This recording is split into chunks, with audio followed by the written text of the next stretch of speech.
Bismillahirrahmanirrahim. Today's topic of discussion is agents used in cytopenia and hematopoietic growth factor. आज की इस video के अंदर हम चैप्टर नंबर 33 को कवर करने वाले हैं, जिसके अंदर हम ऐसे एजेंट्स को पढ़ेंगे जो कि साइटोपिनिया को ट्रीट करने के लिए इस्तेमाल होते हैं और कुछ हिमाटोपोइटिक ग्रोथ फैक्टर को पढ़ेंगे। सबसे पहले आपको पता होना चाहिए कि अनीमिया होता क्या है। अनीमिया के अंदर आरबीसी काउंट या हीमोग्लोबिन काउंट कम हो जाता है। ठीक हो गया।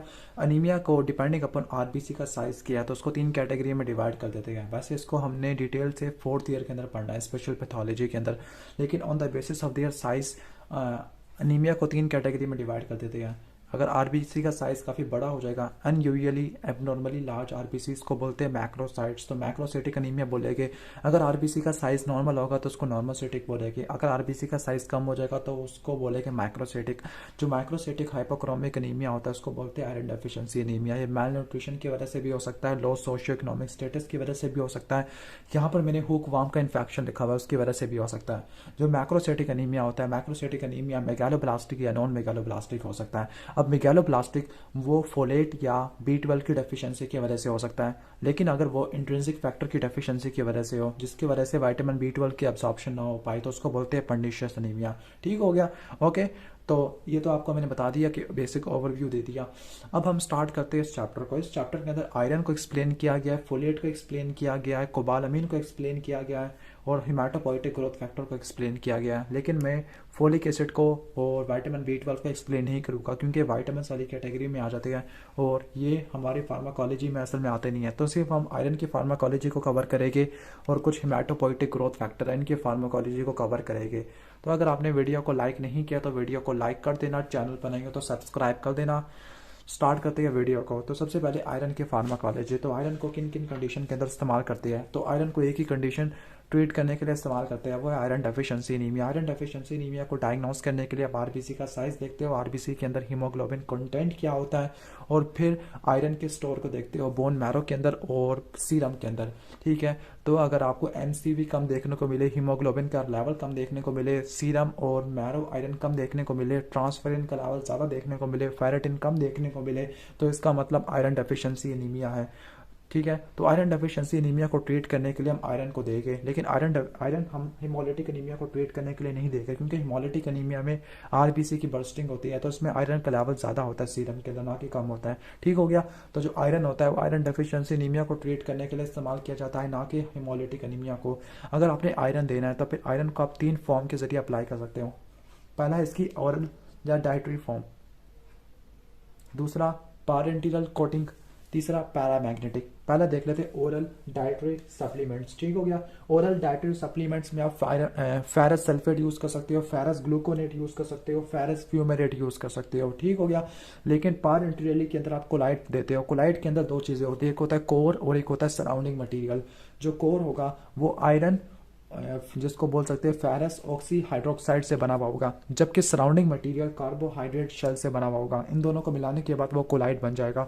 इसमें 3 एग्जांपल आती है, iron dextran, sodium ferric gluconate complex और आयरन सुक्रोज। जबकि पैरामैग्नेटिक के अंदर iron oxide nano particle coat होता है, वो कार्बोहाइड्रेट से कोटिंग होती है। कार्बोहाइड्रेट में कुछ सुक्रोज वगैरह भी आ सकता है। ठीक हो गया। कोई और दूसरे कार्बोहाइड्रेट भी आ जाते हैं। तो पैरामैग्नेटिक के अंदर ये होता है कि जो आयरन आता है उसको बोलते हैं फिरोमॉक्सिटोल। जो फिरोमॉक्सिटोल है ये एमआरआई से इंटरफेयर करता है, क्योंकि पैरामैग्नेटिक इसमें आयन ग्रुप होता है। जब हम एमआरआई कराते हैं तो एमआरआई के अंदर प्रोटॉन्स की एब्जॉर्प्शन को चेक किया जाता है, ट्रांसमिशन को चेक किया जाता है। फिरोमॉक्सिटोल के पास पैरामैग्नेटिक लोन पेयर होता है, तो जिसकी वजह से पैरामैग्नेटिक प्रॉपर्टी की वजह से एमआरआई को इंटरफेयर कर सकता है, खराब कर सकता है। डेट इज वाई कि आपने फिलोमॉक्सिटोल की थेरेपी से पहले एमआरआई जरूर करवा लेनी है। इसके बाद करवाओगे तो आपको फॉल्स पॉजिटिव रिजल्ट देखने को मिल सकता है। तो ये तो हो गया आयरन के सप्लीमेंट्स। अब इसके बाद हम टॉक्सिटी को देख लेते हैं, आयरन की क्या टॉक्सिटी होती है। तो फिर आयरन की जो टॉक्सिटी होती है वो 2 टाइप की होती है, एक्यूट और क्रॉनिक। एक्यूट बच्चों में होती है, अगर एक्सीडेंटली आयरन वाली टैबलेट ज़्यादा ले ली है, आयरन के सप्लीमेंट ज़्यादा ले रही है, तब हो सकता है। इस केस में जीआईटी की इन्फ्लेमेशन हो सकती है, जिसको बोलते हैं नेक्रोटाइजिंग गैस्ट्रोएंटेराइटिस, शॉक हो सकता है, मेटाबॉलिक एसिडोसिस हो सकता है, कोमा हो सकता है, फाइनली डेथ हो सकती है। जबकि क्रॉनिक वाली कंडीशन को उसको बोलते हैं क्रॉनिक आयरन ओवरलोड को बोलते हैं हीमोक्रोमेटोसिस। ठीक है। अब हीमोक्रोमेटोसिस उन ऑर्गन को अफेक्ट करती है जो ऑर्गन आयरन को स्टोर करते हैं। फॉर एग्जांपल हार्ट है, लीवर है, पेनक्रियास, इनके अंदर आयरन की स्टोरेज सबसे ज़्यादा होती है। तो ये एंड ऑर्गन डैमेज देखने को मिलेगा। हीमोक्रोमेटोसिस की दो वजह होती है, एक होती है जेनेटिक और दूसरी होती है एक्वायर्ड। एक्वायर्ड के अंदर अगर किसी को हिमोलिटिक डिजीज है, थैलासीमिया मेजर है, उसको ब्लड ट्रांसफ्यूजन ज़्यादा से ज़्यादा लेनी पड़ती है।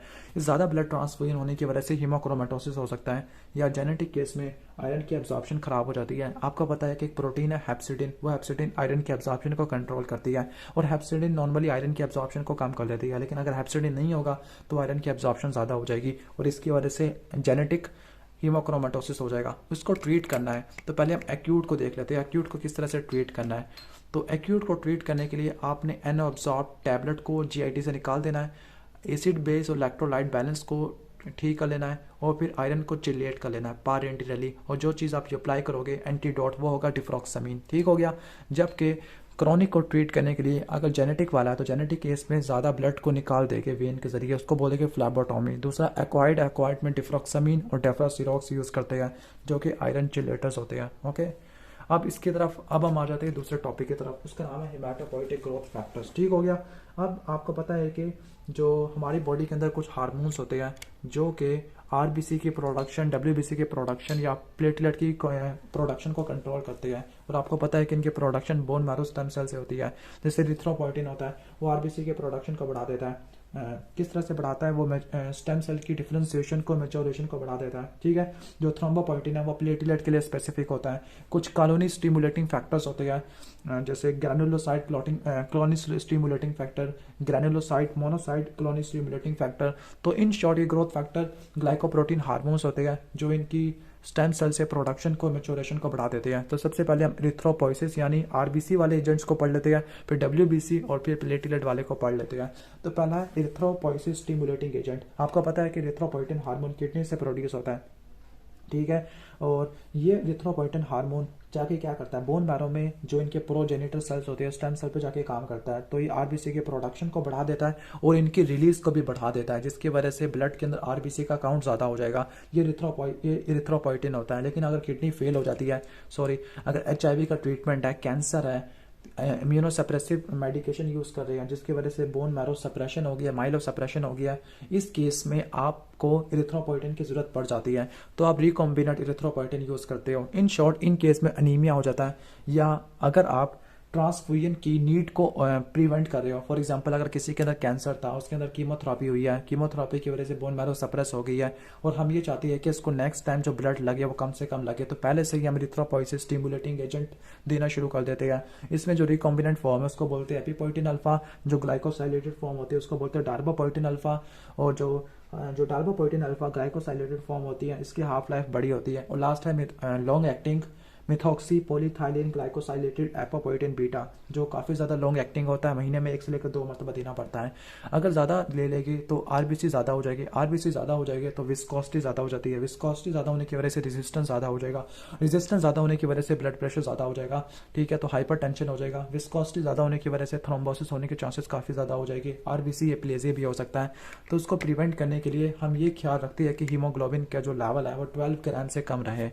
ठीक हो गया। अब इसके बाद दूसरा हम चलते हैं माइलोइड ग्रोथ फैक्टर की तरफ। तो माइलोइड ग्रोथ फैक्टर के अंदर जो GCSF एगोनिस्ट है उसमें आते हैं फिल्ग्रास्टिम, सारग्रास्टिम आता है, GMCSF granulocyte macrophage colony stimulating factor, और तीसरा प्लेरेक्सोफोर जो CXCR4 कीमोकाइन रिसेप्टर एंटागोनिस्ट होता है। ठीक हो गया। CXC कीमोकाइन रिसेप्टर एंटागोनिस्ट होता है। अब ये करते क्या है, जो GMCSF होते हैं ये न्यूट्रोफिल की प्रोडक्शन को और इनके रिलीज को बढ़ा देते हैं। न्यूट्रोफिल के अलावा ये मैक्रोफेज की, और जो आपको पता है ग्रैनुलोसाइट में न्यूट्रोफिल, बेजोफिल, इओसिनोफिल आ जाते हैं, लेकिन जो मेनली ग्रैनुलोसाइट है वो न्यूट्रोफिल है। तो न्यूट्रोफिल और मोनोसाइट मैक्रोफेजेस के रिलीज को बढ़ा देना कौन करता है, GMCSF करता होता है। अब किन किन कंडीशन के अंदर हम ग्रोथ फैक्टर का यूज करते हैं, बाज़ वक़्त आप कैंसर कीमोथेरेपी करते हैं तो कैंसर कीमोथेरेपी में बोन मैरो सप्रेशन हो जाएगा, माइलो सप्रेशन हो जाएगा, तो माइलो सप्रेशन की वजह से न्यूट्रोपीनिया हो जाएगा। तो न्यूट्रोपीनिया को ट्रीट करने के लिए, या किसी के अंदर कॉन्जेनिटल डेफिशिएंसी है, कॉन्जेनिटल न्यूट्रोपीनिया है, या साइक्लिक न्यूट्रोपीनिया है, या माइलो डिस्प्लेजिया हो सकता है, या एप्लास्टिक एनीमिया है, इस केस में इस्तेमाल कर सकते हैं।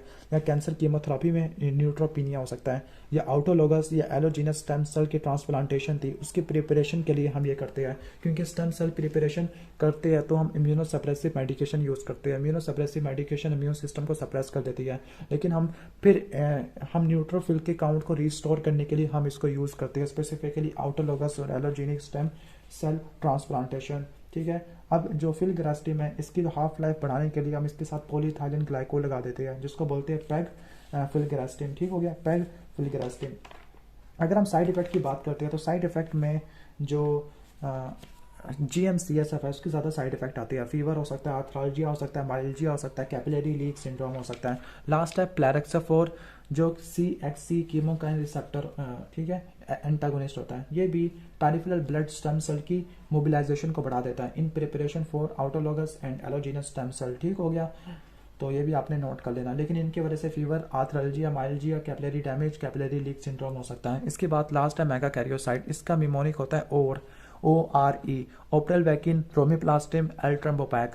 जो ओपरल वैकिन है इंटरल्यूकिन 11 का एगोनिस्ट होती है, जबकि रोमिप्लास्टिन और एल्ट्रम्बोपैक ये दोनों किसके लिए होती है? ये दोनों थ्रोम्बोपोइटिन का एगोनिस्ट होता है। बाज़ वक़्त थ्रोम्बोसाइटोपिनिया हो जाता है। वंस अगेन वही कैंसर कीमोथेरेपी में इम्यूनोसप्रेसिव मेडिकेशन यूज़ कर रहे हैं, या जो आप ट्रांसफ्यूजन को मिनिमाइज करने के लिए आप ये ड्रग्स देना शुरू कर देते हो। ठीक है। तो ओपरल वैकिन जो इंटरल्यूकिन 11 का एगोनिस्ट होता है, तो ये मेगाकैरियोसाइट की ग्रोथ को बढ़ा देता है और प्लेटलेट के काउंट को भी बढ़ा देता है। ठीक हो गया। तो ये थ्रोम्बोसाइटोपिनिया को ट्रीट करने के लिए इस्तेमाल होता है। लेकिन ऐसा थ्रोम्बोसाइटोपिनिया जिसका प्रॉपर कोई काज हो, जो इडियोपैथिक होता है, क्रोनिक इडियोपैथिक थ्रोम्बोसाइटोपिनिया, इसको ट्रीट करने के लिए जो हम यूज़ करते हैं वह है रोमिप्लास्टिम और एल्ट्रम्बोपैक, जो थ्रोम्बोफाइटिन के रिसेप्टर को स्टिमुलेट करते हैं। रोमिप्लास्टिम सबकुटेनियसली दिया जाता है, जबकि एल्ट्रम्बोपैक ये ओरल फॉर्म में दिया जाता है। ठीक है, ओके।